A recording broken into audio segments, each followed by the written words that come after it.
Good evening. The regular meeting of the Richmond Board of Education will come to order at 7 o'clock. If we could please stand for the Pledge of Allegiance.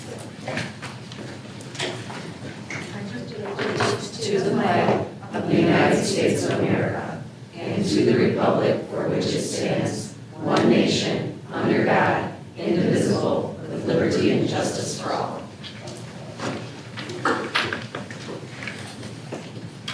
Secretary Fortuna, could you please read our vision and mission statement and take roll call? The mission statement here at Richmond Community Schools is, at Richmond Community Schools, we provide a quality education that empowers students to be successful in the global community. And our vision statement is to foster a culture of academic excellence, creativity, and character, ensuring that all students are prepared for success in an ever-changing world. And I will do roll call. Board Member Gillis. Here. Board Member Sutton. Here. Board Member Telto. Here. Board Member Cunningham. Here. I'm Board Member Fortuna, I am here. Board Member Mashan is absent with notice. Board Member Steyer is absent with notice. We do have a quorum. We also do have our two student representatives here today, Elizabeth Schaefer and Kelsey McNair. Thank you. Do I have, I'm looking for a motion to approve the agenda. So moved. Support.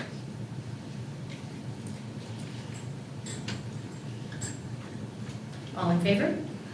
Yes, discussion. Oh, any discussions? All in favor? Aye. Motion passes. I'm looking for a motion to approve the consent agenda. So moved. Support. Any discussions? Motion passes. Yeah, no, Oh, I'm sorry, all in favor? no, I have discussion. Oh, you do? To do it. Okay. Billy, my questions about the claims and accounts. So, Board Member Telto sent over a few questions, so I will share what those were and then share the response. Board members, you should have also seen this a little earlier today too, but I'll give you a chance for any questions. So, one question was for check number 59530. It was to Brotherhood Sports for $390 for the purpose of new hire staff shirts. And the question was, is this new, or what do we provide staff shirts for? So historically, the district has provided kind of a gift bag, a little swag bag, if you will, for new staff members. And so it's a reusable Richmond bag that includes a shirt, a cup or a mug of some sort with our logo, a pen, those kind of normal promotional items that we have. So we typically do purchase the shirts in a large quantity to get the discount for them in a variety of sizes. And then when we run low, as we were, the purchase comes through. This is a new vendor with the switch in the HR office. This was a vendor that Ms. Mitchell-Ogden was familiar with and had worked with before, so that may be why it looked different. It is a different vendor. Thanks. No, I just wanted to know, it said new hire staff shirt, so I just wanted to know what the process, and I Yes, just wondered. people are usually what pretty exactly excited. that meant. Yeah, thank you. And then another question was for BSN Sports in the amount of $491, and that was for girls basketball zip-ups. While the traditional uniform pieces are purchased by the district, these particular items were paid from the internal account because the girls did have the opportunity to pay for them and keep them afterwards, which they typically do. So it was paid out of the internal account initially, and then they recouped those funds from the girls if they chose to keep them. And so if they don't choose to keep them, then they become school property and They are given out? would, but I think they are personalized, so I think they typically do. Oh, they are I believe personalized? so. It could be mistaken. And then we had a check to Fenton High School for $300 for wrestling tournament fee.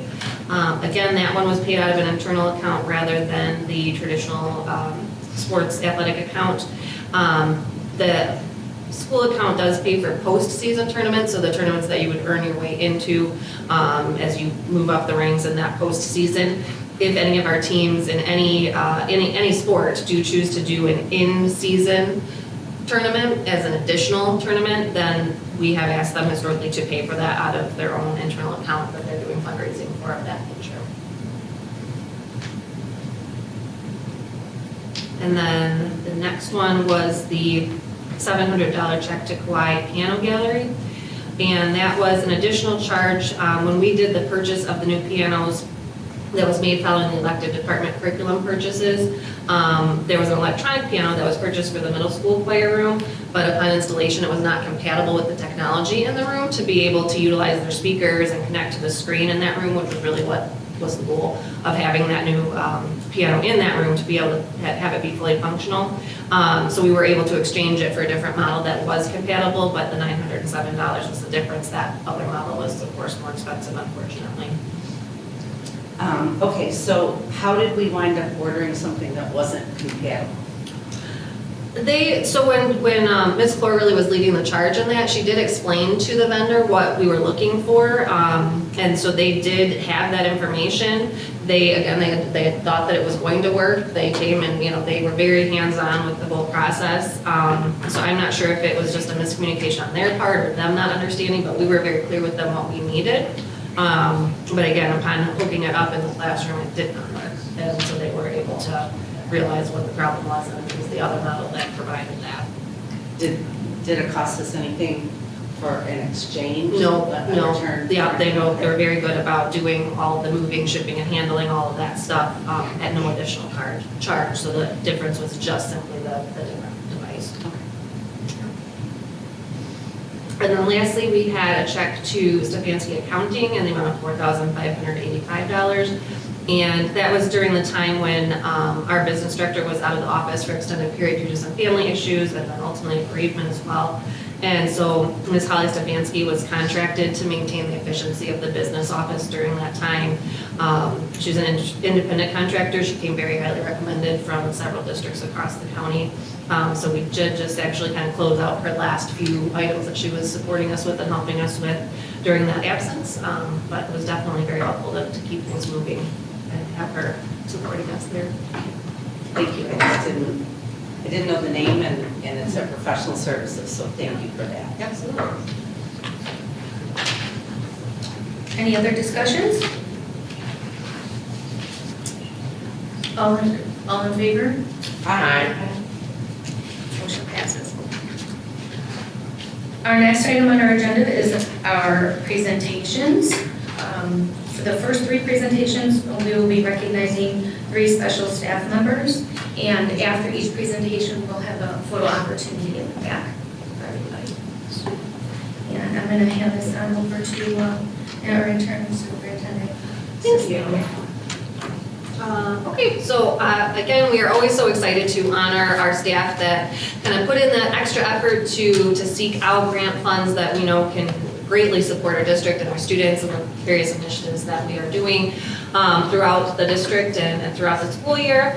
And so to help us honor those, a few of those grants that have been received this year, I'm going to turn it over to Ms. Shelley Huber, who is going to go through and introduce each of these along with the donators. Good evening. This year, 3 of our teachers applied for and received grants from 3 different community partners. These grants provide meaningful opportunities that directly impact our classrooms and enhance the learning experience for our students. We are honored to have some of our partners here with us this evening, as well as the teachers who received these grants. One teacher will be presented with their grant tonight, and others will briefly share the impact these opportunities have had in their classes. Before we begin, I would like to extend our sincere appreciation to the Board of Education and our community partners for your continued support of the staff and students here at Richmond Community Schools. Together, we truly are shaping tomorrow. So our first grant highlights the power of music and the arts in our schools. Through the support of the Michigan Masonic Charitable Foundation, our students have been provided with additional opportunities to grow and perform through music.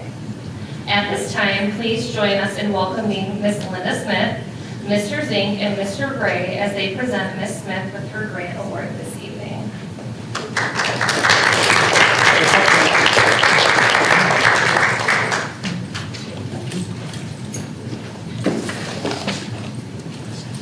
Good evening, Board of Education, or Superintendent. My name is Bob Gray. This is Lance Peachy, Keith Stratton, Dave Showers.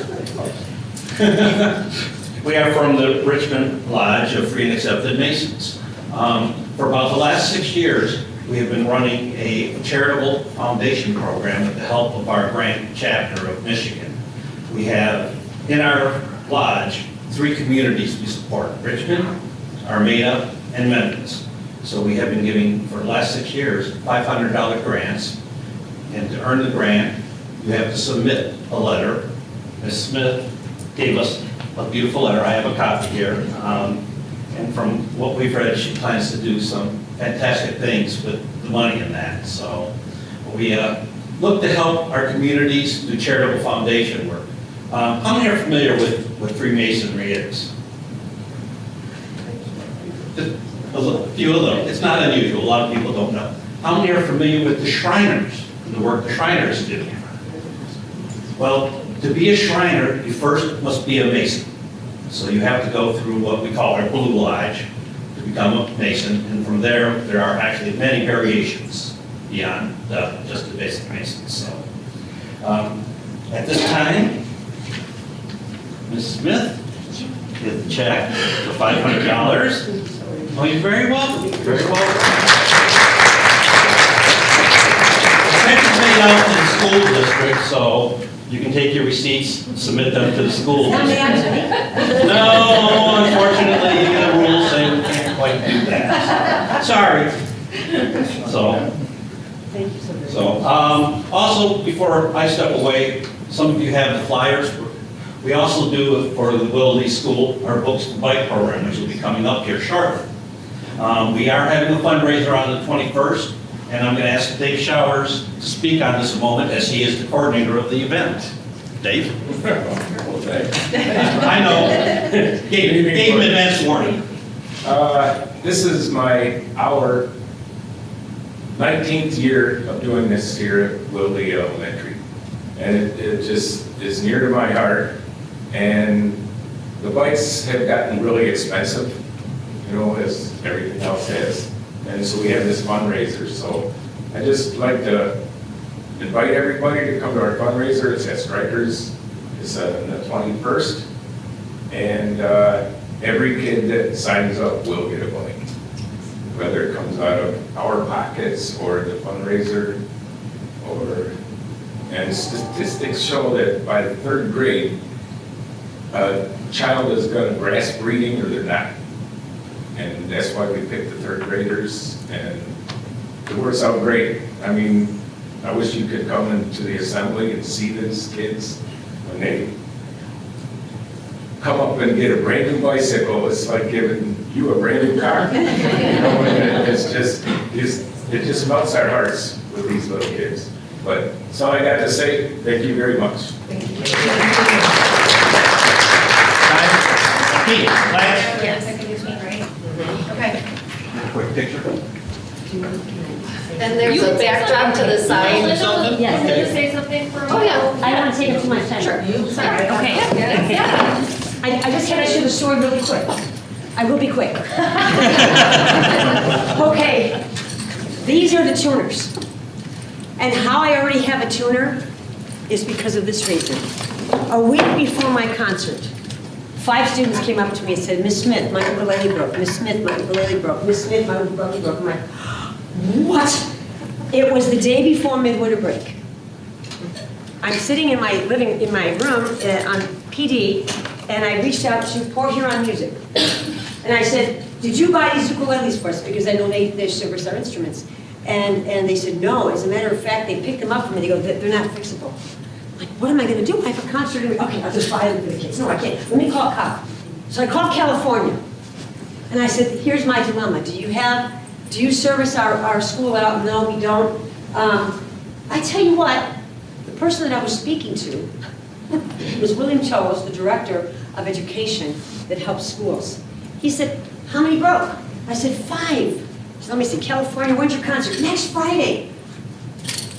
I'll send it to you. Thursday morning, the band director came up to me and she said, before the concert, she said, I gotta tell you something, you had a package in the office. I ran, it was Christmas. I was crying. Oh my gosh, I opened it up. No, yes, there's tuners too. They sent me the 5 ukuleles I needed, plus 5 tuners.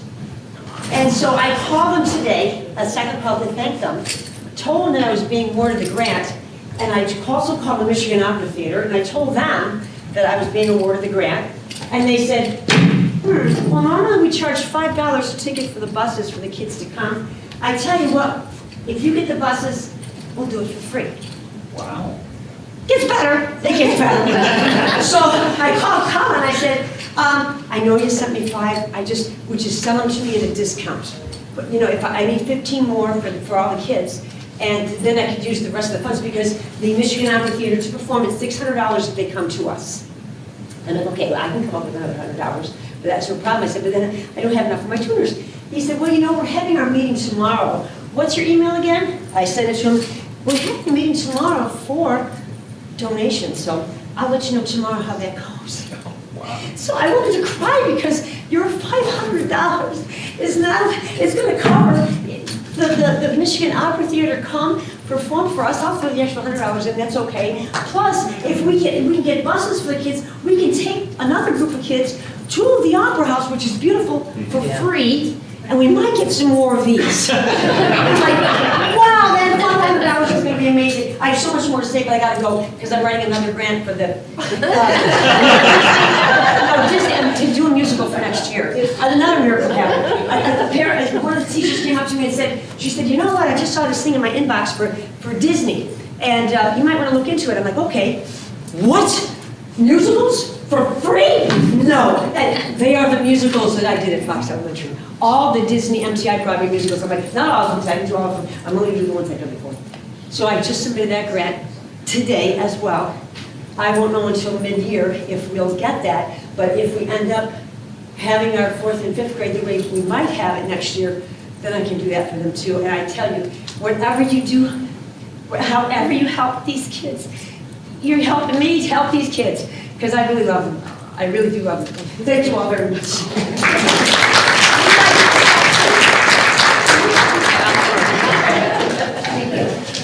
Lance. Thank you. Thank you.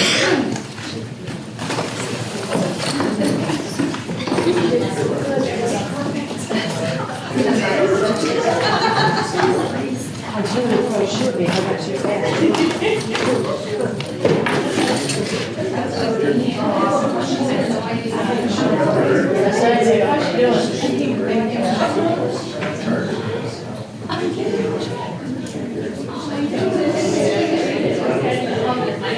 You know.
It was posted already. Was it?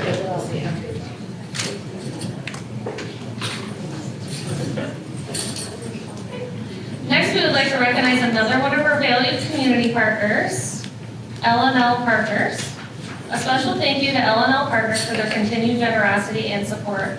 Although they are not able to be with us this evening, we want to recognize and express our appreciation for their partnership and commitment to creating meaningful opportunities for our students.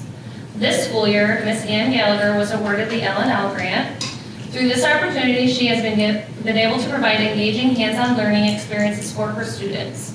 We are grateful for the impact this grant is having in her classroom, and at this time, Ms. Gallagher will share a little more about this grant.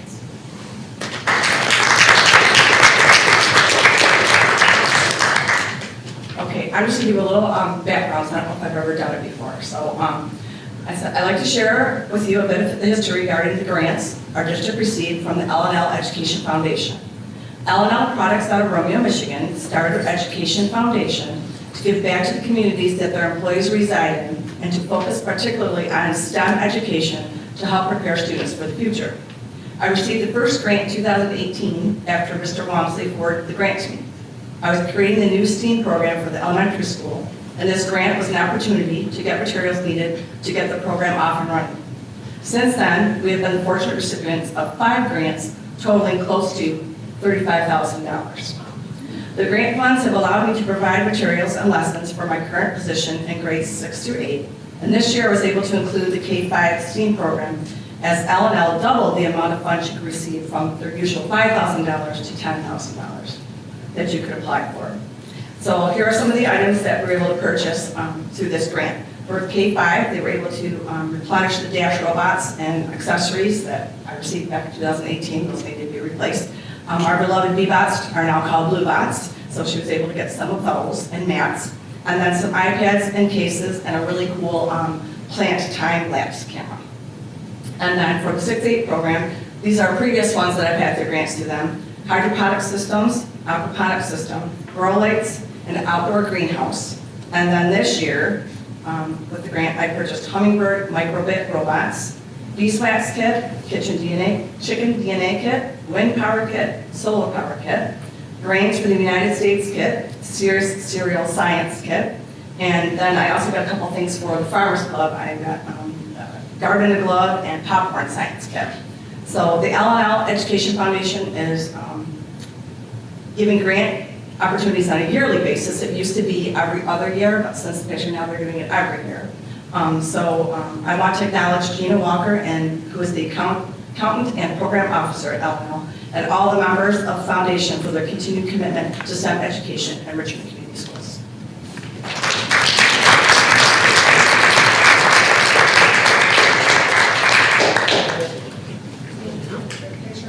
Yeah. Yes.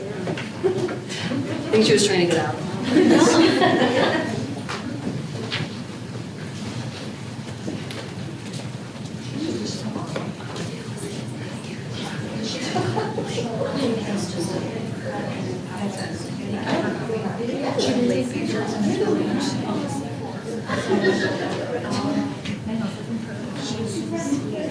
She is so sweet.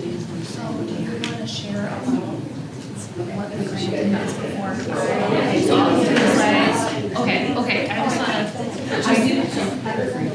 Okay. Here you go.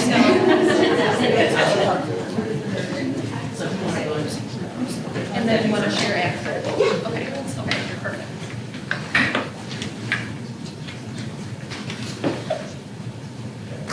We are pleased to welcome from Extra Credit Union, Ms. Ashley Fordyce and Lacey Cornell. They are here with us tonight. Thank you for your continued partnership and support for our students here at Richmond. This year, Ms. Gershie was awarded the Extra Credit Union grant, and unfortunately she cannot be here, so what I'm going to do is I will share her slides with you guys. So this was for Ms. Gershie's resource room. So that was a picture of her receiving the grant. So the grant was for $850, and it was for creating a mini sensory room in her classroom. Why? Ms. Gershie recognized a growing need to support students with sensory processing needs and provide them with a safe, calming space during the school day. Her goal was to help students develop self-regulation skills, manage their emotions effectively, and return to learning ready to succeed. Why sensory support matters. Ms. Gershie currently has a small calming corner in her classroom. Through this grant, she is seeking additional funding to expand and enhance the space in response to the evolving and increasing needs of her students. Students utilize sensory breaks both at the end of academic sessions and at scheduled times throughout the school day to help regulate their nervous systems. Many of these students experience overstimulation during the school day, which can impact their ability to focus, manage emotions, and fully engage in learning. With this funding, Ms. Gershie plans to purchase sensory tools and equipment designed to support self-regulation. These resources will help reduce anxiety and stress, improve emotional regulation, and enhance students' ability to refocus academically. Ultimately, this space will promote stronger mental health and greater success in the classroom. So there is a couple of more pictures. I know she has a couple things ordered, they're not all in her room yet. She said, we can't wait to share our new calming corner and sensory tools with you and to stop in for a visit once everything has arrived and is set up. The students are very excited. So I think that was the end of that. But I did want to invite you up to say a couple of words. Thank you. So good evening. My name is Lacey Cornell. I'm one of the school and relationship coordinators at Exeter Credit Union. And we were very excited to be able to honor Ms. Gertrude with funds for the second year in a row. Last year she received $1,500 and this year the $850. And since 2011, the Exeter Credit Union has been awarding $10,000 each school year to school employees.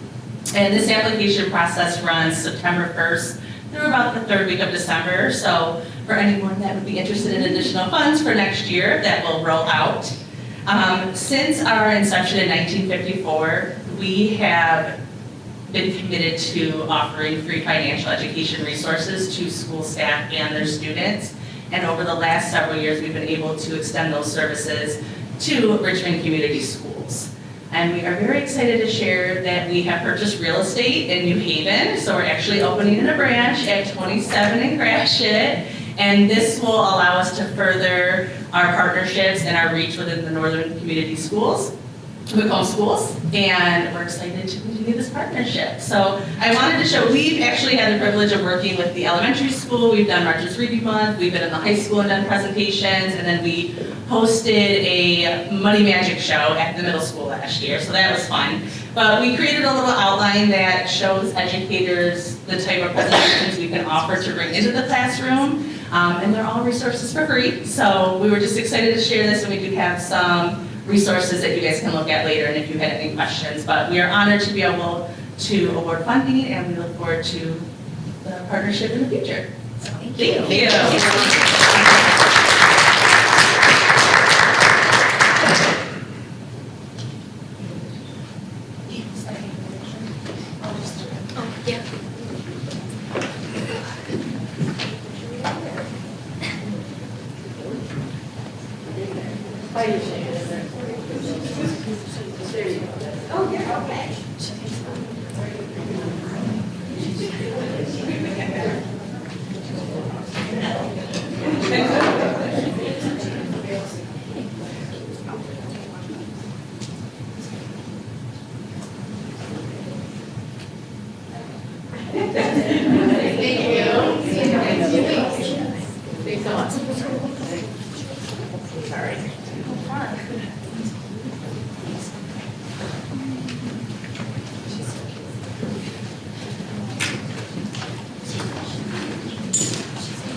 Our next presentation will be March's Reading Month. And to help us present that, I will again invite up Ms. Schlehuber, and then she'll have representatives from each building join her as well. Today we're excited to share a few highlights from March's Reading Month and the many wonderful literacy activities happening across our schools. Throughout the district, our staff and students have been celebrating the joy of reading in creative and engaging ways. Joining me today are Ms. Borwick, Ms. Morella, and Ms. Banguni, who will share some of the great things happening in their buildings as we continue to foster a love of reading in our students. And I believe Ms. Borwick, the high school, is first. I'm going to try to be as animated as Linda Smith. So thank you for having me. March's Reading Month at the high school always looks obviously a little bit different than it may at the elementary and the middle, but I want a big thank you to Ms. Schaefer. She oversees our March's Reading Month and our activities. Mrs. Ayo actually put this idea together with the March Madness Tournament of Books. The kids have had a really good time with it. It was nice because she put a lot of books in there that maybe some of our younger staff would pick, and then maybe some of us more seasoned administrators and teachers had some books on there too. So the kids were able to look at, just like a March Madness bracket, and they are selecting the books based off of what the staff members think they would pick. So the kids are having a really good time with it. We're going to do drawings at the end and after each round of brackets. So, oh, I just clicked that, okay. The other things that we have kind of going on is reading responses. Mrs. Schaefer put together through our English classes kind of a reading response, what they're reading, what they like about it. just some different questions to kind of promote the conversation, obviously reading at the high school level. And then what we do is each week we do drawings with prizes and things like that, just to kind of acknowledge that kids are out there and they're doing the readings, and just to kind of spark those conversations. The next one is staff book recommendations and our daily announcements and our social media posts. What we're doing there is just kind of talking about what our staff is reading. I think kind of promoting and modeling, obviously that. I think at the high school level we have the challenge of the cell phone and kind of dealing with social media. So for us, it's just kind of promoting it and showing our students it's something that we all do in some capacity. It might be a book, it might be a magazine, so the staff has kind of that autonomy as to what they'd like to share. And then the last one is the RHS Book Club.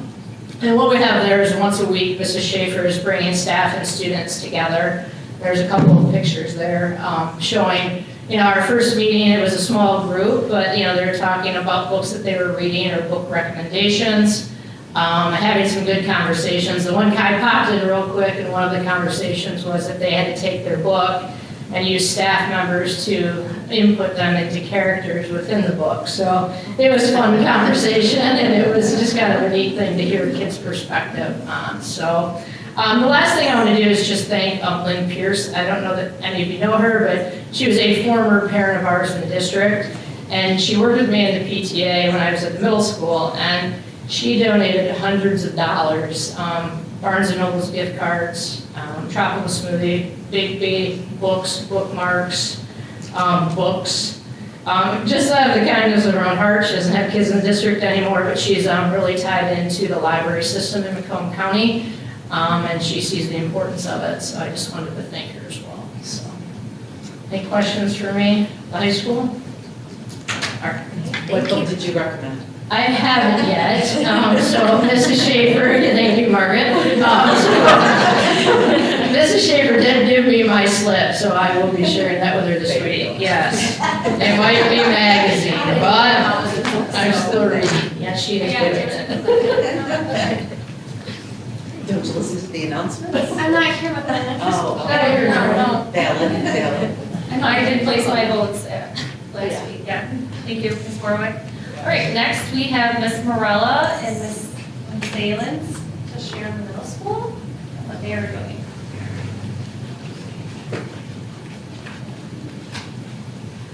Good afternoon, everybody. Good evening, everybody. As you guys, those of you that know me know, this is my favorite month. I love to read, and it's really exciting because Erin and I talk books quite a bit, all the time. What are you reading? What can I read? All this good stuff. So it was like a perfect alignment that she became our coordinator this year. So I'm going to turn it over to Erin, and she is going to let everybody know what we are doing, and it's all fun stuff. It is fun. So, piggybacking on the March Madness theme, got everybody excited. And sometimes even the most reluctant readers, if you can tie it around sports, they're like, okay. So we started with book brackets. Our fourth graders are having a picture book showdown. So they are reading picture books. They decided as a team which ones they wanted to present to their students, and students are voting weekly on those. Fifth grade and then sixth through eighth grade, we have series brackets. Our series are everything from like who is and who was for fifth graders to the Summer I Turned Pretty and Hunger Games up in the 6th, 8th. The first vote for those is this week. They're voting in their homerooms via forms on their favorite series. So we'll see who makes it to the next round. And then okay, so then we have a calendar of events. We have a Spirit Day each week. Since it's sports themed, tomorrow is Jersey Day, so everyone's coming decked out in their sports apparel. We are ending the month with our giant deer time in the hallway where everyone's going to snuggle up with their books and their PJs and bring a blanket or a towel to sit and relax and enjoy their books, which I think is going to be super fun. I know everyone really liked it last year. And I'm the person that you guys got those invitations from. That's me.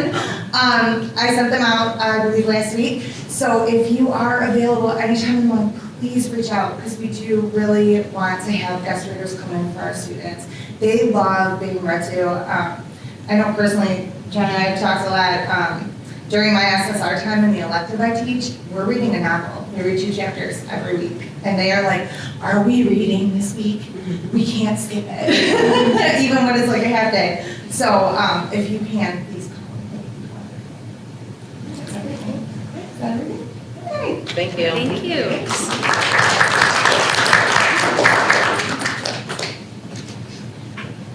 All right, and then we have Mr. Pedri and Ms. Mandouni. And if you have not had a chance to walk through Lee, I know I've seen some at Roundup, you definitely need to because, yes, the theme is amazing. And the walls are decked out. Thank you very much. As you know at Lee, we like to have fun, and we're doing that this month. So our theme is Reading Takes You Places. I have Mr. Pedri here. He's going to speak at the end. He didn't want to speak at the beginning. That's okay. Mr. Pedri, if you don't know him, he's been with us over 20 years, and his main focus has always been literacy and teaching kids to read. It's what he lives and breathes, and so when this opportunity came up, I was not surprised when he said, I want to do this. I was like, you are the perfect person. And he gets staff like input and staff buy-in like nobody I've ever seen. Like on a Friday night, they're like helping hang things from the ceiling. I'm like, how do you do that? But anyway, so some of the things we're doing is the Pajama Reading Day. We're calling it Families and Jammies, and the reason we started that last year was because we kind of took an inventory about, okay, we have some guest readers, but we're still missing out on some families. We can't have every parent come in and read, and then we're like, wait, we can have every parent come in and read. How do we do it? So now every grade level has you come in your jammies and bring a blanket, and the parents bring a book they like, and parents get so excited. We get some really crazy jammies. Sometimes we get like onesies. It's so fun. And they find a spot in the classroom, and they put down their blanket and they read with their kids. So it's super fun. We do that preschool all the way through 3rd grade. And then we are doing a March's Reading Month calendar, which I'll get to. We're doing reading buddies where our young readers are matched up with our older readers. So that's really been fun, where they get to kind of model and see that, you know, the older kids like to read too. And then we also have the mystery reader, the guest reader. So we have some folks from MDE, Mrs. Faniak, which has been awesome. She always leaves a book for the classroom, which I think is super special and memorable. Board members, I've seen you in the hallways. Thank you so much. Who am I missing, Mr. Pedri? We have lots of visitors. Oh, the Richmond, help me.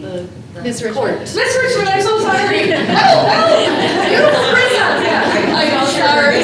It's fun now. We're playing charades now, Miss Telto, you didn't know. Okay, so Miss Richmond in the court, and the kids love that because they do bring, like, wear their dress and then their crowns. So it's just really about showing them that whoever you might connect with, that's somebody that likes to read too. So Officer McCoy is a new one this year. He's nervous, but today was his first day. He had to pop in and go, okay, I'm doing it. I'm like, you got this. They don't care. They love you. Just read a book. And so that was super fun. So lots of people in our building. Jamie Green too. Yeah. And then tracking your weekly minutes. So we want the kids to log and return their weekly minutes. So we're encouraging them to read with their parents or a grandparent or their babysitter or older sibling, because there's, you know, prizes attached. So we make sure everybody like has some fun with that. But we do have some bigger prizes for the kids that are really going above and beyond. We'll talk about that. PTO is a huge, huge support. So as you guys know, like the chocolate bars is a huge fundraiser. Little Caesars, thank you, Mrs. Sutton, she chairs that. It's a big deal. It seems small, but they bought all the kids flashlights because it's really about like making sure it's not a financial burden. We want every kid to enjoy, and they do a great job. So every child got a flashlight, and then I just get on the PA as a surprise, and it's kind of drop everything and read. And so they get their flashlights out. You can see kids are reading in buckets, under tables, you know, things that are like different than they're, you know, able to do normally. So that gets the excitement up, and that's when they like get excited to grab their book. So that's fun. The whole school gets dark. It's kind of weird, but cool. And then we've kind of just been talking about as a staff, like reader today, leader tomorrow. So taking you places, we really are talking to the kids about like reading unlocks everything. So it's the key to everything that you might want to do. So it starts there. That's kind of the non-negotiable. You can want to do a lot of things, but reading has to be a part of it no matter what you get into. If you get a chance, I did a little segment with Richmond TV. It was really kind that they invited me in on just March's Reading Month. It's more in depth, but super exciting. I'm going to share it out with our families because I talk about them a lot and talk about how they're important in this process, and that you don't get these moments back when you have a little one with you reading and you think that you have a long time and then you don't. So I think this is just so important to just be like, I know you're busy and working and I was there, but just do it. You will not regret it. So you read a page, I read a page, or, parents love, to have their kids listen to them and vice versa. So I won't get too sappy, but we're really trying to get parents excited, so. And then the school-wide challenge, oh boy. The things they want to make us do, right, Mr. Gibson? So, we've been silly stringed and the duct tape to the wall and all the things. So this year, apparently, they want me to sit in a baby pool in a lawn chair, and they want to throw wet sponges at me. This is what they came up with, so I don't know if I'm going to go for it, but I will. So that's kind of it, but they have to read 200,000 minutes collectively. I also have a lot of reptiles in my house, and I have a turtle. They want me to kiss my turtle, so whatever they make me do, I'm going to do it, but they just got to read that amount. So that is all, and I think that's the last slide, and I'll hand it over to Mr. Petrie. Is that it, Mrs. Spade? Perfect. It has been a pleasure taking over March's Reading Month at Lee. The collaboration between the staff has been awesome. The input is amazing.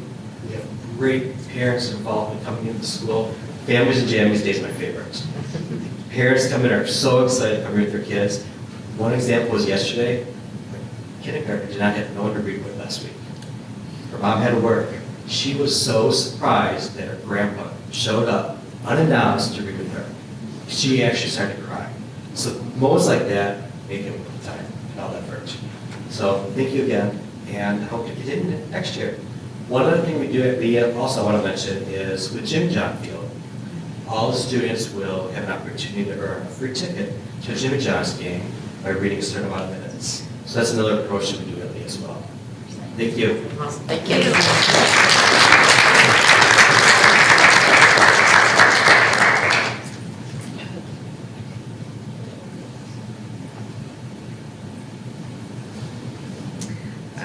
Our next presentation will be for the New Teacher Academy.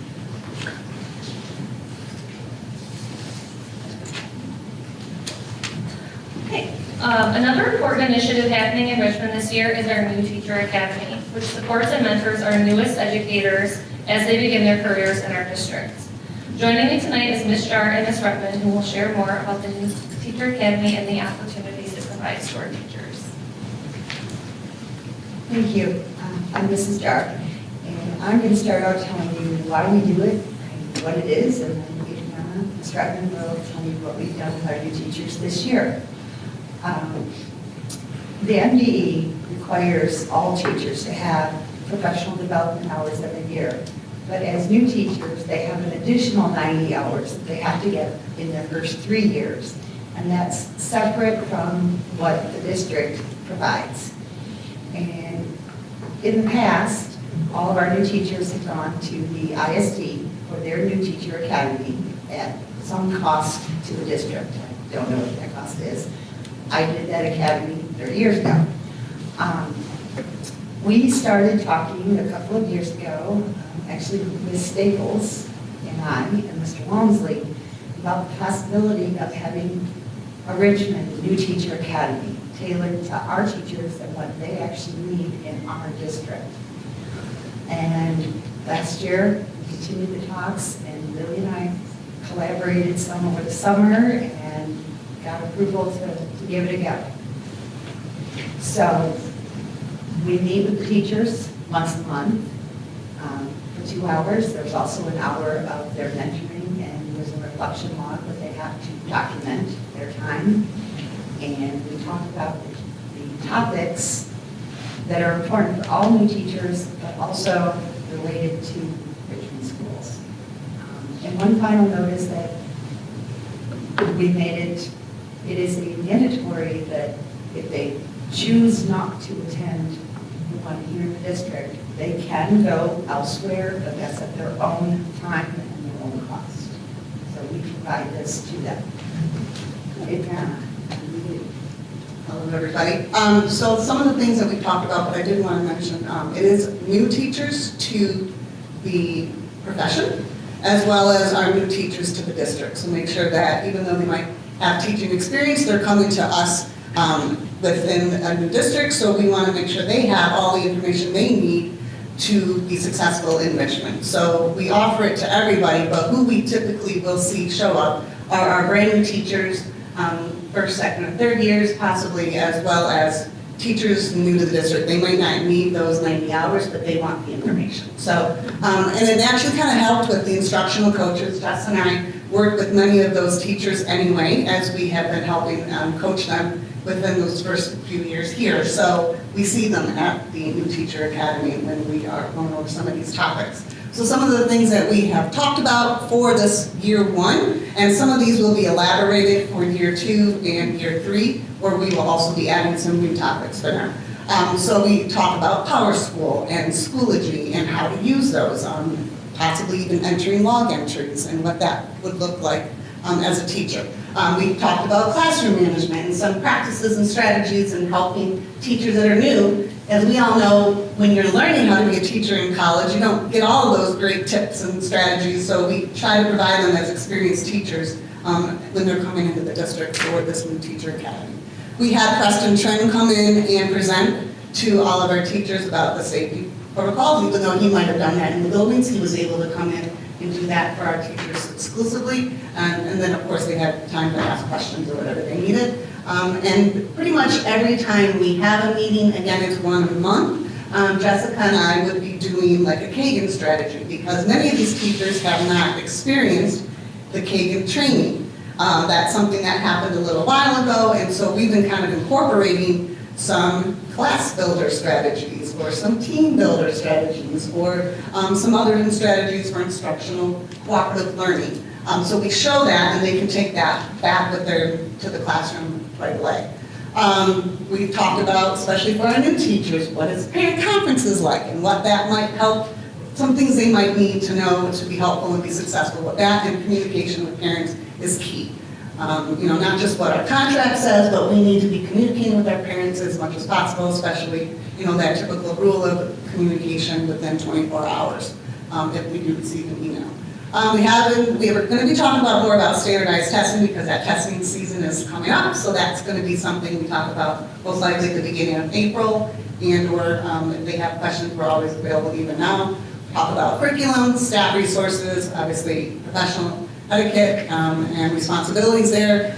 Something we just talked about in our last one is teacher evaluations, which we know that a lot of teachers get a little nervous with that whole process. So we try to help ease some of their minds on a tool that the administrators in the district have adopted and use, and how that they can use that to help them not just be better teachers, but in their evaluation process. And then we will also be, by the end of the year, talking about how we go about purchasing supplies and those end-of-year procedures.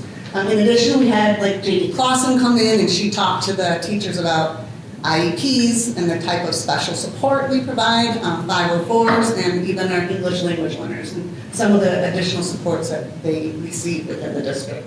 So those are just some of the things that we talked about. I think there's additional things here. These are some of the ideas. Did you want to talk about topics for 2 and 3? As we move into years 2 and 3, because obviously the teachers that went through the year 1 don't need exactly the same thing 3 years in a row. Years 2 and 3 potentially could be a combined cohort, and it would include refreshers on the year 1 topics, but moving into things like developing the assessments that you're going to use, and more resources, applying for grants, as we saw tonight, that's really beneficial. Behavior management and restorative practices, and the importance of maintaining balance between personal life and school, because we all know education, no matter what part of it you're in, it can be very stressful. We give ourselves heart and soul to this, and we have to remember something back for ourselves.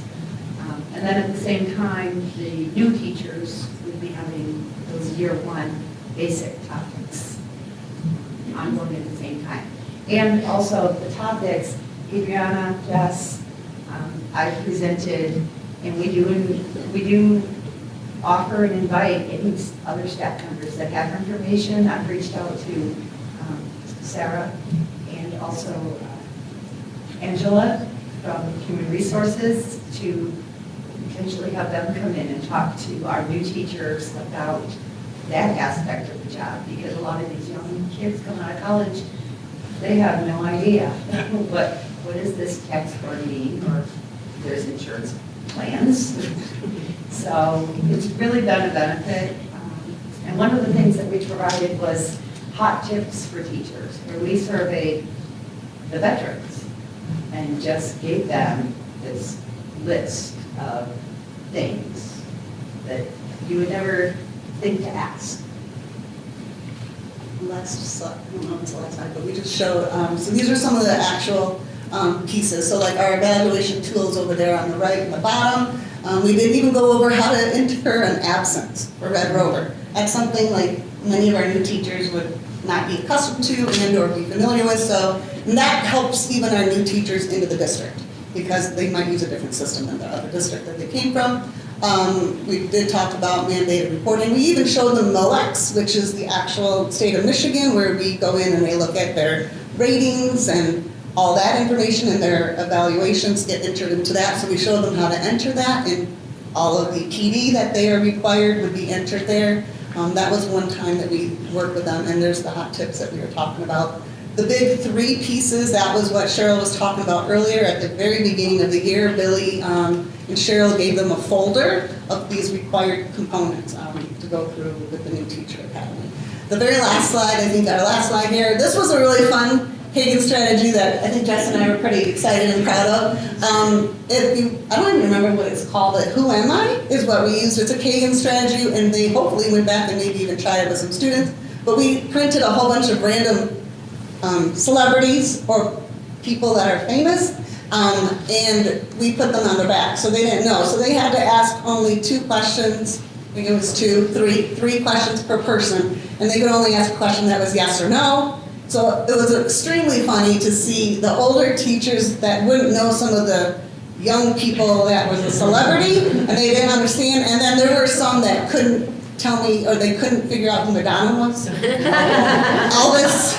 And so those were young teachers, and they just didn't know. It was very interesting. There was somebody that didn't know who Tiger Woods was. So, like, on the back, and they were asking all the questions, but the guy that was wearing that knew who he was. Just the people answering the questions didn't know who he was. So it definitely gave a different dynamic, and I think it would be a great classroom class builder, which is how we kind of showed that and displayed that. So that was a lot of fun. That was one of our more recent ones this year, I think in January. So that was it. Any questions for the new teacher academy and or for Cheryl and I don't have questions, but I love the fact that we're doing Yeah. in-house here ourselves. It's like a really big orientation and a welcoming, figuring out, so I love that we're doing it here. And the fact that we do it once a month, Yeah. so we're not meeting and, okay, good luck, we'll see you in 3 months. Right. Yeah, there's a constant touch. Although some of that I hope is included in their onboarding already. It is. Yeah. The one piece, staff resources, I did that. And even the presentation Preston did, it is included in the onboarding, but that is so crazy busy, hectic. Yeah, there's a And lot all at as the once, new yeah. teachers, that's like, everything is overwhelming. And so this is a chance to then go back, okay, remember we talked about this? Now here's a little bit of time to Yeah. actually. It's a safe space, I think, too. It's a great relationship builder and a safe place for them to ask questions after they get all this information and they've been able to have it sink in.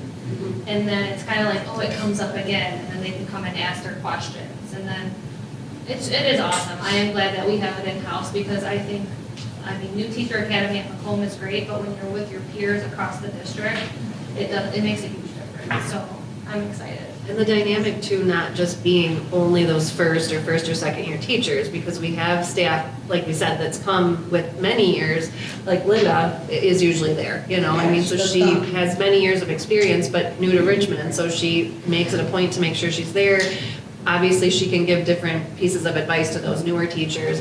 And then even some of our year 2 and I can name a couple, year 3 teachers that got a little bit behind on getting those 90 hours because it was challenging to go out to the ISD, even though it was free and an option and they could go. it just timing was bad. It's always after school, you gotta get all the way down there. And so they were so thankful to have that time. And again, a year 3 teacher versus a year 1 teacher, you have a lot more that you can share, and the level of questions, I mean, the group is just, it's a great group. Conversations are the best Mhm. part. The conversations, listening to the teachers, talking to each other, talking to us, it really is. I think one of the best things is that we are showing as Richmond Community Schools, we support our teachers. We give them the support, whether it's through the new teacher academy, we give them mentors, we have instructional coaches, so they feel supported because we don't want to lose them. That's the big thing. We are definitely trying, that really goes towards and speaks to the teacher retention. The more support they feel, they have the people they can go to, instead of feeling like they're all alone in this world, especially as a brand new teacher, we're going to keep these really good teachers, and that's what we want to do. So, I also think it's important that we work together on this because it's a joint effort between our teachers and the district.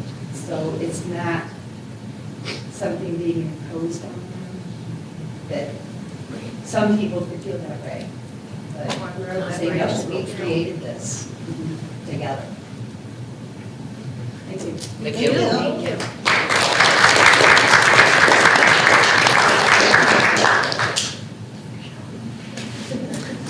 Okay, our next item on our agenda will be our Student Board of Education Representative Report.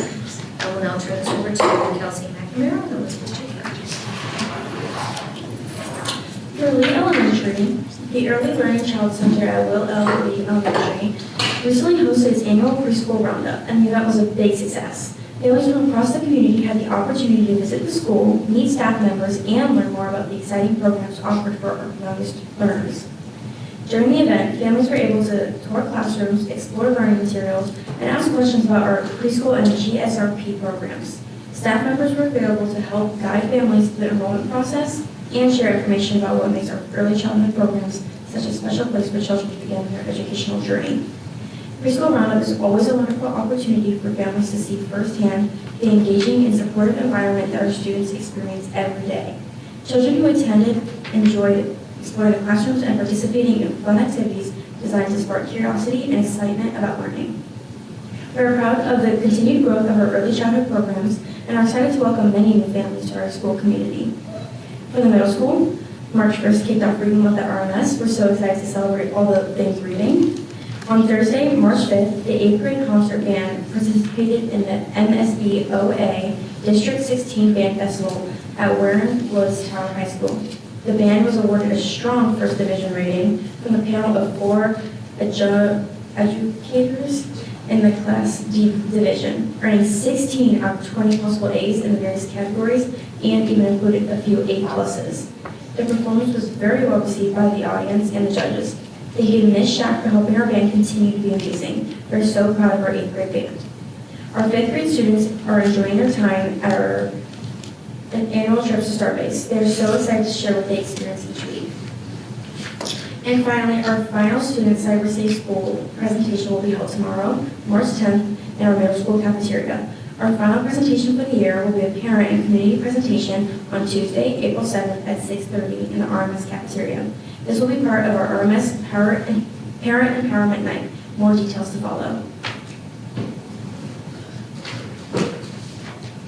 At the high school, student artwork will be on display at the Anton Art Center in Mount Clemens beginning on Saturday, March 14th through April 12th.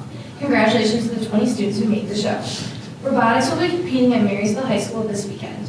DECA state competition took place this past weekend. Congratulations to the 4 students who competed. Congratulations to the mock trial team who competed this past weekend. You represented Richmond very well. Our Science Olympiad team will also be competing at Macomb Community College this Saturday. For athletics, winter sports have come to an end this past weekend. Last week, Claire Milburn represented Richmond High School at the MHSAA Singles Bowling State Finals. She bowled well enough to qualify for match play. As a junior, she is now a 3-time singles state qualifier. This past weekend was a busy one in athletics. Colin Lung, Matea Shoddy, and Pauline Chapman represented RHS at the MHSAA Individual Wrestling State Finals at Ford Field. Pauline finished 5th in the girls' 110-pound weight class. The RHS competitive cheer team competed at the MHSAA state finals at CMU. The girls capped their stellar season off with a 4th place finish. Thank you to all the fans that made the trip to sell out 2 sections of the arena. The powerlifting team had their state finals at Lake Orion Saturday. The girls team finished 3rd overall, while Leah DeMambro and Sophia Jackson won their respective weight classes. For the boys, Brody Mayer repeated as a state champion in the heavyweight division. He set 3 new state records for deadlift, bench, and overall lift total. Today marked the start of spring sports practices. Many teams took advantage of the beautiful weather to kick off their season.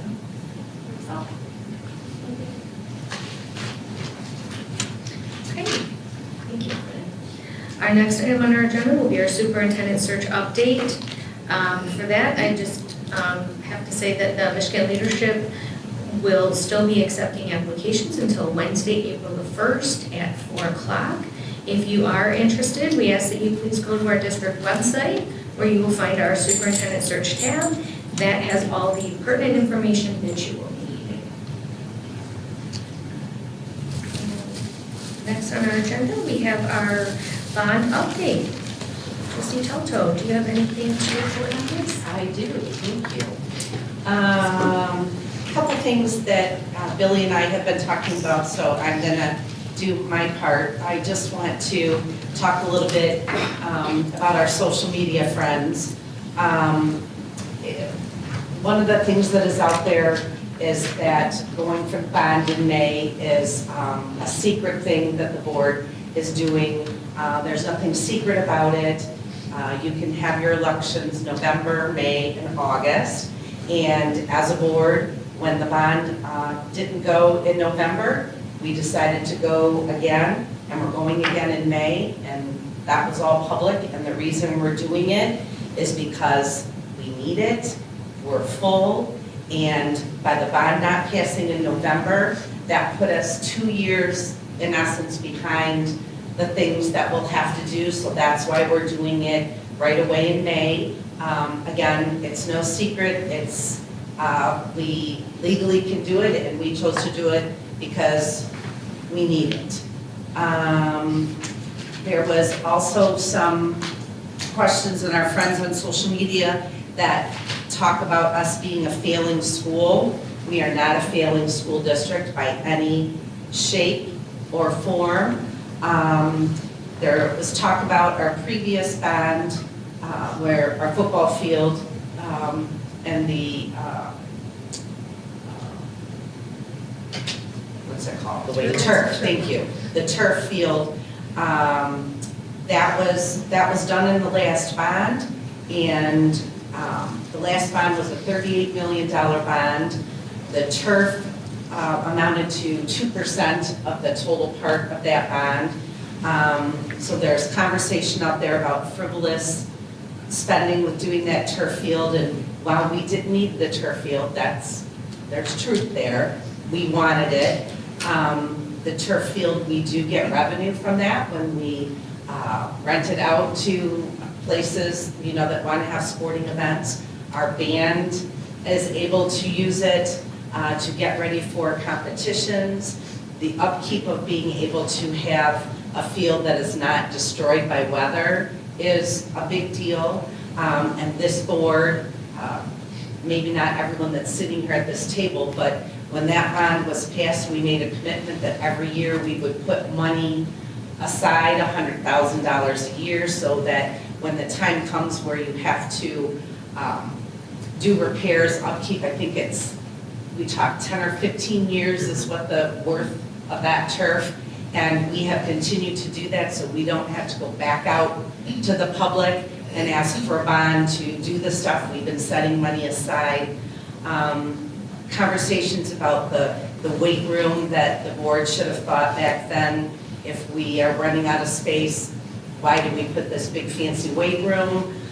Yes, the weight room is 4 times what it was, but that weight room is used for classrooms, for physical education classrooms.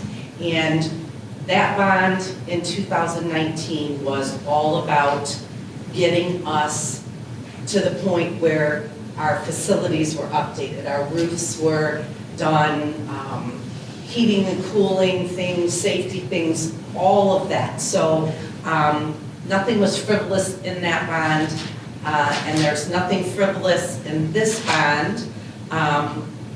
We are going for it again, like I said, because we need it. One of the comments, I'm not going to find my, maybe here, one of them, one of our social media friends talked about the fact, when talked about a failing school, and that our middle school doesn't even have a library. So I just want to read, and I want to thank Billy for giving me this. She helped put this together. Just to clarify out there, our middle school does have a library. We call it a media center because it serves today's students in multiple ways. It includes shelves of books that students regularly check out, comfortable reading and study spaces, and flexible seating for collaboration.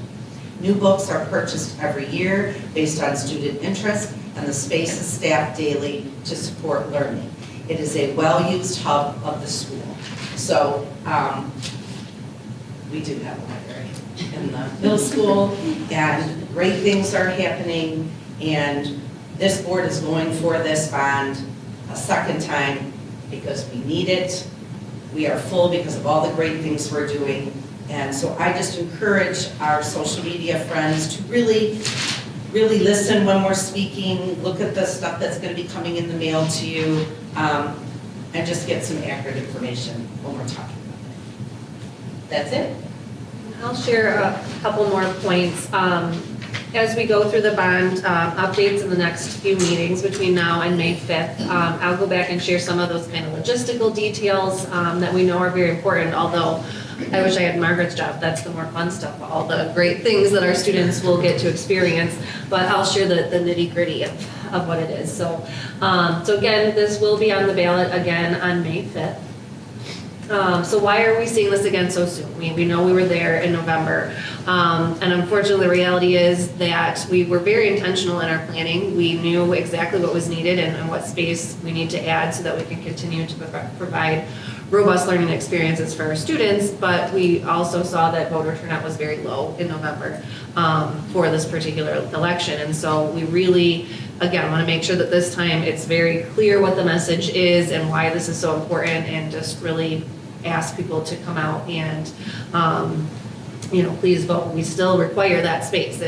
Nothing has changed about what we're asking for because we planned very carefully and specifically as far as what we need to address our current needs and what the future capacity might look like.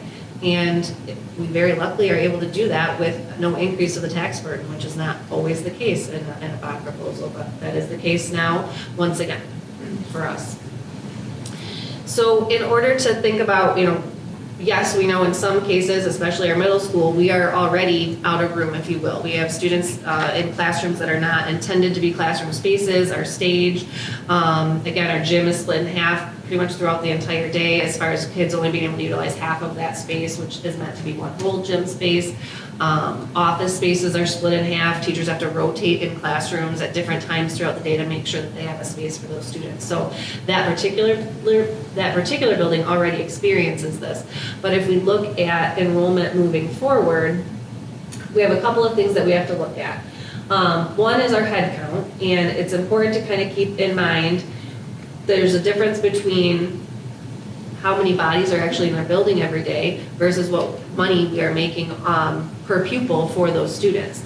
So for instance, we may have a classroom of 18 students total throughout a week or total throughout a day. But if some of those students are only attending part-day, maybe they're a student that's in a co-op program with dual enrollment, and so they're only here with us part of the time. Maybe they're a special ed student that goes out to an ISD program for part of the day. So anytime we have a student who's not going to be with us for that full day, we're typically getting a prorated rate for them. So, but yeah, we still have to make sure we have space for them when they are here.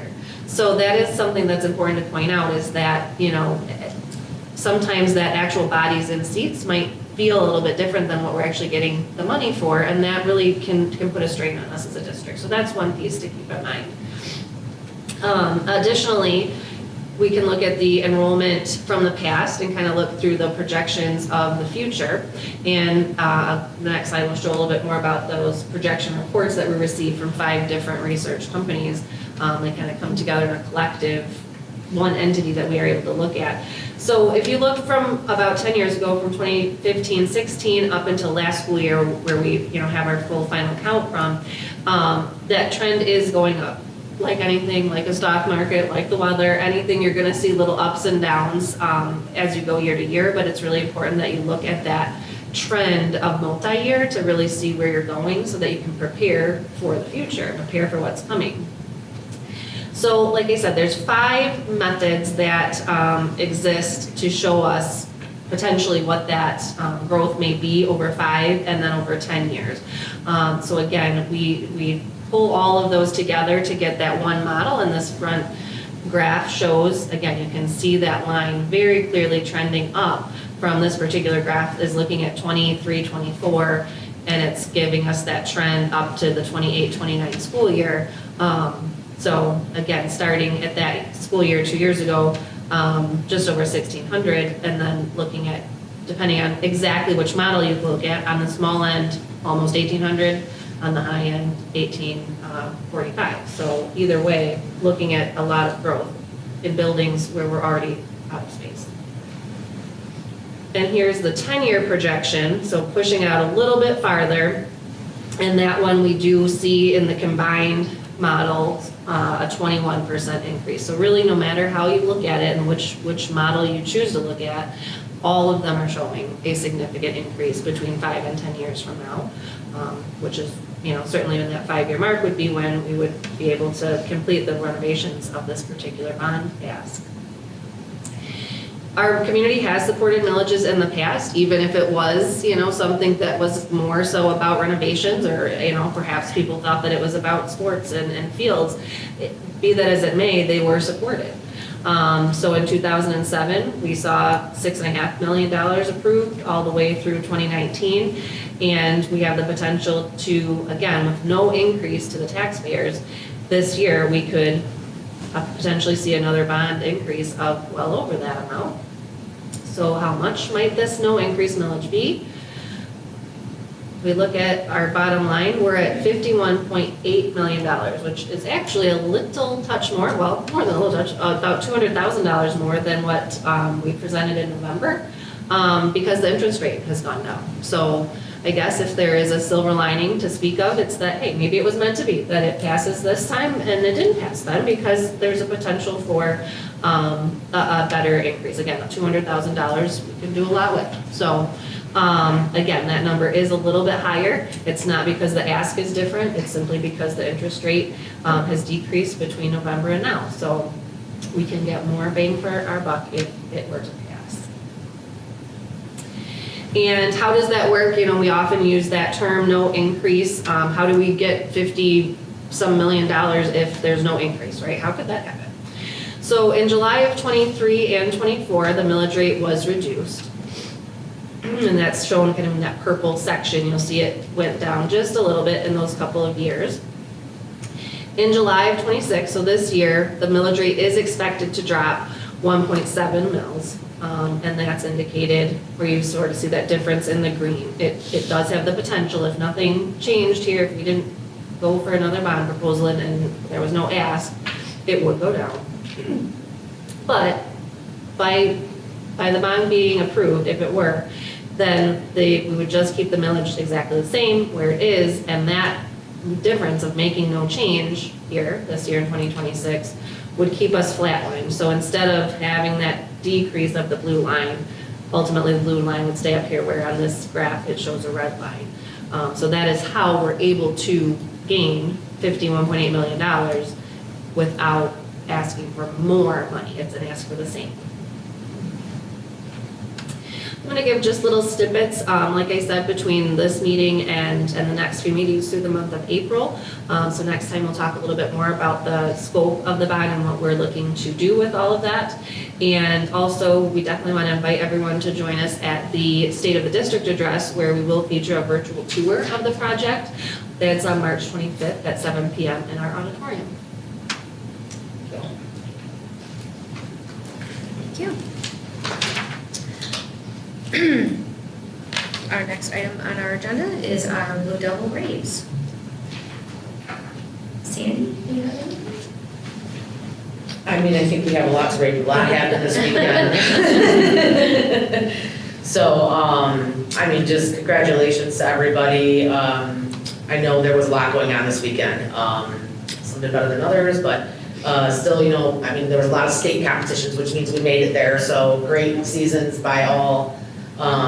So I'm just gonna leave it at a blanket statement. I'm not gonna go through all of them, but I'm sure other people will. Danielle? Yeah, so I attended on Saturday the mock trial down in Mount Clemens and was blown away by the terminology and the competency, I guess, of our students and all of the students who were involved.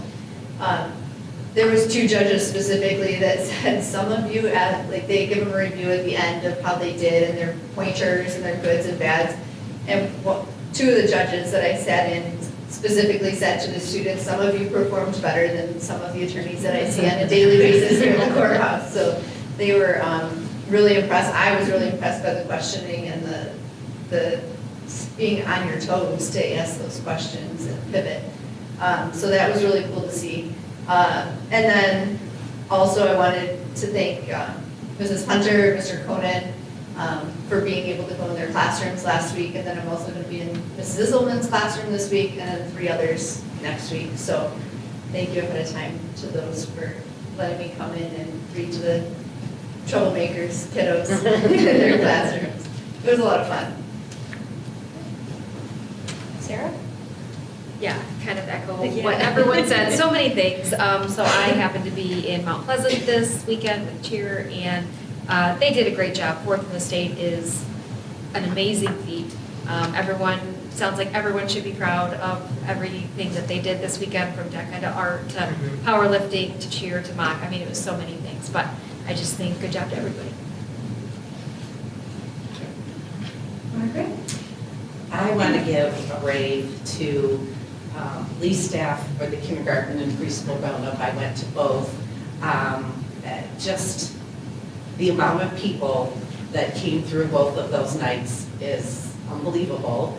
Our food service, the staff, you know, feeding the families, but the 2 secretaries, just what a welcoming environment and what excitement from the teachers, every staff person that was there, watching families come in that are brand new coming to Roundup or brand new coming to kindergarten Roundup or brand new to preschool, just to watch them and be excited about it is really cool. My big shout out is to Mr. Gibson. Mr. Gibson did an amazing job. It was preschool, right, wasn't it, I believe? Yeah. He had a parent and grandparent who were school shopping, if you will, trying to decide should they come here or should they go somewhere else. And I said to Billy, I tried to move along with him. I was listening to things he was saying, but it was probably about 40 minutes of talking and just the stuff that he said, but absolutely true and accurate, all of that. But he invited them to come to our State of the District if you want to hear more stuff, but just the time that he took for these 2 individuals to bring them through and show them is just a real testament to what he believes the Lee School is about and everything. So I give a big rave to him.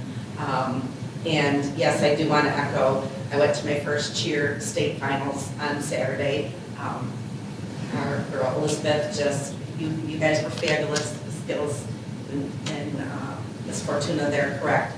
4th place finish is huge, and you've got something to be proud of. You guys are really, really good. That's just bottom line. And it was a cool weekend to have so many of our kids competing in state competitions. Paulina Chapman took 5th in wrestling, and she became a 3-time all-state wrestler. You know, power to the women, good for you, Lena.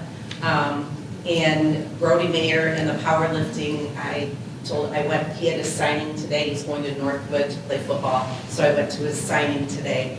And I told him he's gonna be a rave, but that kid's really cool. And that kid is really dedicated. I mean, when your teammates want to come up to tell an adult just how great you are and how you motivate, I mean, that's a really good kid, and he's very humble. And so that's just really cool. And I read in classrooms too, wait till you go to Sizzleman's. It's the Ron Clark effect in there is going to just make you smile. That's tomorrow morning. I just couldn't get over everything. She's got a stage and it's just a really cool experience. But I was in Miss Sizzleman, Dan Sludright, Joe Manetsky, and Lombard, and it's just really, really cool to be able to go in those classrooms and read and see all the great stuff that's happening. My last one, the one classroom, and I can't remember, I think it was Jovanovsky's room, but they had a brand new student that day. It was the girls' very first day, but and I was there at 8 o'clock in the morning, you know, and so I always ask them, what are you going to learn today, you know? And one girl said, she goes, well, we're going to learn all about our new classmate. Today is her first day. And I went, oh, and this little girl waved to me, and I said, oh, welcome. And Ms. Javanath, she said, yeah, we haven't really had a chance to do that yet because you were coming in to read.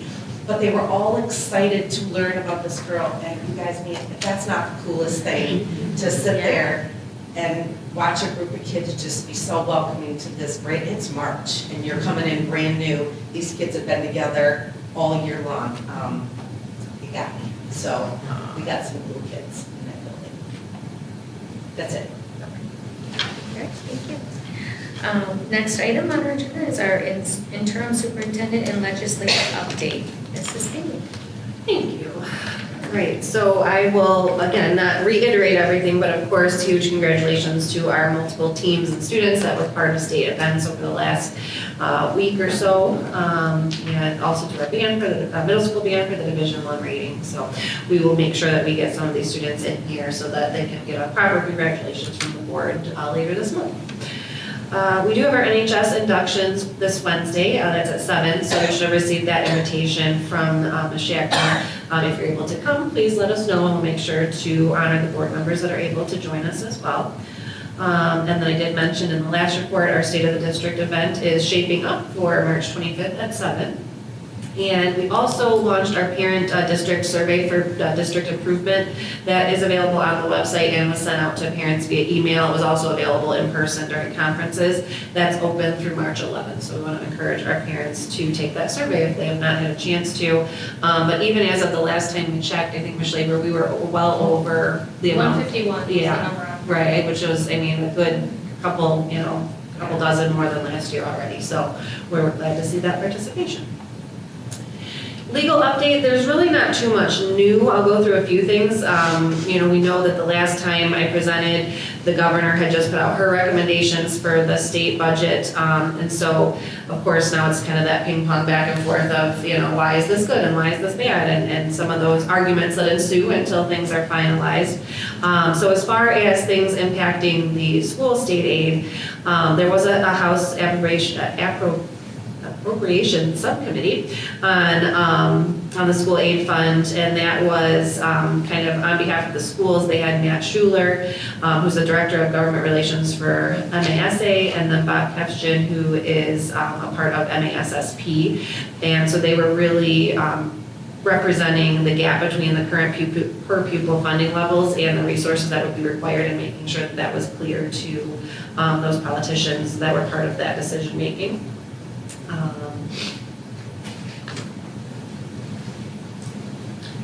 There was also a House Committee on Finance. They heard testimony on House Bill 5318, which was to expand sales tax exemptions, which we know could then impact state aid if that is signed into law. What that would do is expand property tax exemptions for certain nonprofit owning housing properties. It would allow qualifying nonprofit housing developments to be exempt from local property taxes, including the 6 mil state education tax that supports the school state aid fund, and then it applies the exemption to housing developments owned or operated by nonprofit entities. So that could definitely stand to impact school funding if that were to pass. So that is one that we're keeping an eye on. Bills that were approved, the Senate passed Senate Bill 492 on a 36-0 vote that would modify the requirements related to the transfer of student records. So from here, that will go to the House Committee. That's probably tightening up pieces that we already do. So if we get a new student, of course we get the records from the other school. This is just requiring a bit more of a formalized written policy in place, which could help us tie up some of those loose ends. You sometimes do have a district or a student who may leave and that other district doesn't ever officially ask for their records, and then that student could be counted against us. So I think that this does actually help school districts keep track of where students may go if they're transferring. So that could have the potential to be helpful. And another one that passed the House and that is going to the Senate is the one part of this as House Bill 5364, requiring the legislature to approve any changes to the state's model curriculum content standards before they can take effect. So we've heard some of that rumbling lately about changing the state standards. So this is making it a little bit harder for that to happen. So it would have to go through passing a full legislation before it could be approved in that process. So that's kind of where we are now. Like I said, lots of things up in the air, but that's what's being talked about. Any discussion, any question? Okay, our next items of interest are from the board. And we'll start with Sarah. Sandy? Yeah, I just want to say that we did have, the Education Foundation did have the food drive over the weekend, and, well, it was food and toiletry type drive. And it went really well, it went really great actually, and I think that, the toiletry part was kind of like just starting. And we really did, I think, help get that part of it off the ground, got a lot of toilet paper, toothpaste, those kind of things. And so that's awesome, that's great. So I just wanted to thank the Education Foundation, Billy for coming out, and also for coming out and helping out with that drive.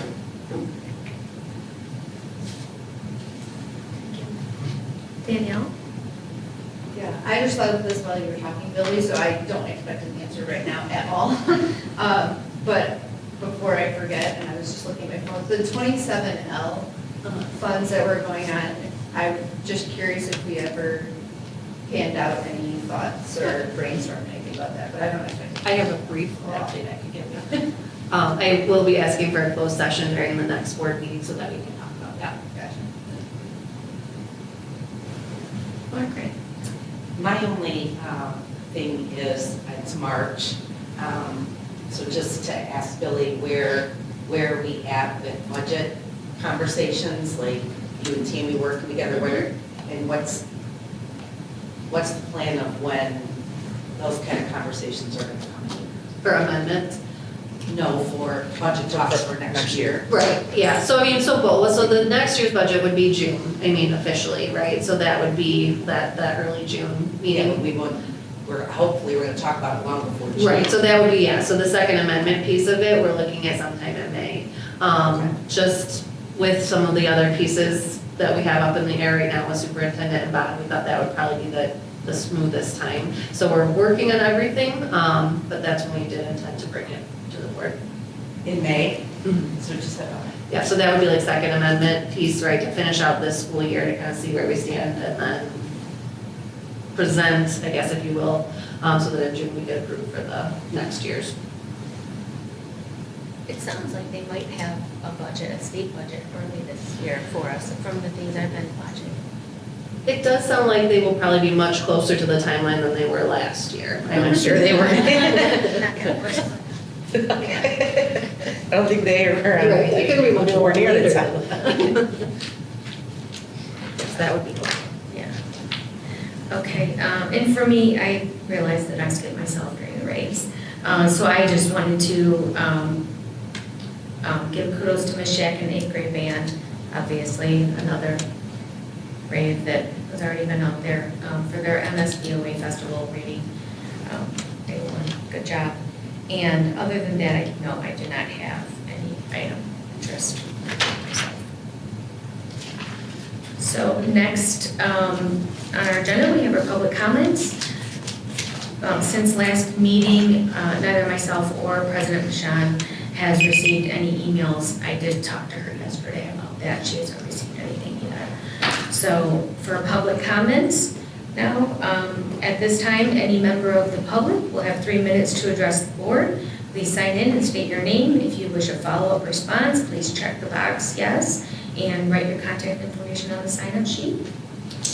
Do I have any public comments? Okay. Being no further comments or further business, meeting will adjourn.